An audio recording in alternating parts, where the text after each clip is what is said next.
విజయవాడ దసరా నవరాత్రులు ఎప్పుడు కూడా 10 రోజుల పాటు చేస్తారు. కానీ ఈ సంవత్సరం 11 రోజుల పాటు కూడాను దసరా నవరాత్రి ఉత్సవాలు నిర్వహిస్తున్నట్లుగా ఆలయ వేద పండితులు తెలియజేశారు. మరి పక్కన విజయవాడ దసరా నవరాత్రులకు వచ్చే భక్తులకు మంచి ఎంటర్టైన్మెంట్ ఇవ్వాలనే ఉద్దేశంతో కూటమి ప్రభుత్వం విజయవాడ ఉత్సవ పేరిట పలు ప్రాంతాల్లో సాంస్కృతిక కార్యక్రమాలని నిర్వహించింది. ఈ సాంస్కృతిక కార్యక్రమాలకు సంబంధించి కూడాను ముందు నుంచి పెద్ద ఎత్తున ఆరోపణలు వస్తున్న నేపథ్యంలో ఆరోపణలకి వివాదాలకి దూరంగా కార్యక్రమాన్ని నిర్వహించాలని చెప్పి కూడాను ముఖ్యమంత్రి చంద్రబాబు ఇక్కడున్న పార్టీ నేతలకు సూచించారు. ఈ నేపథ్యంలో విజయవాడకు సంబంధించిన స్థానిక వెస్ట్ నియోజకవర్గ ఎమ్మెల్యే సుజనా చౌదరి తన ప్రాంతంలో ఎవరు కూడాను దసరా మామూలు వసూలు చేయొద్దని చెప్పడం జరిగింది. అంతేకాకుండా ఎవరైనా సరే దసరా మామూలు వసూలు చేసినట్లు కానీ వ్యాపారస్తులు అంటే ఆయన ఉన్న ప్రాంతంలో సుజనా చౌదరి ఉన్న ప్రాంతంలో విజయవాడ వంటంలో పెద్ద మొత్తంలో కూడా దసరా మామూలు వసూలు చేస్తున్నారని వాటిని తను ఒప్పుకోనని చెప్పి కూడాను బహిరంగంగా తన కార్యకర్తలతో పాటు తన సోషల్ మీడియాలో కూడాను ఆయన ట్విట్టర్లో తన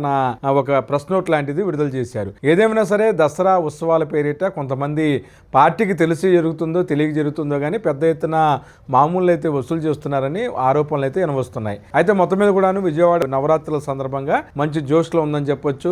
రాష్ట్ర వ్యాప్తంగా ఇక్కడున్న ప్రజలందరూ కూడాను దసరా నవరాత్రులకు ఇతర ప్రాంతాల నుంచి వచ్చే వాళ్ళకి ఆహ్వానం పలుకుతారు. ప్రతి ఇల్లు కూడాను ఒక సందడి వాతావరణం విజయవాడలో నెలకొంటుంది. దసరా సందర్భంగా ఏదైతే జర్నలిస్ట్ అలీం ఛానల్ సబ్స్క్రైబ్ చేసిన ప్రతి ఒక్కరికి కూడాను దసరా నవరాత్రి ఉత్సవాల సందర్భంగా ప్రత్యేక శుభాకాంక్షలు.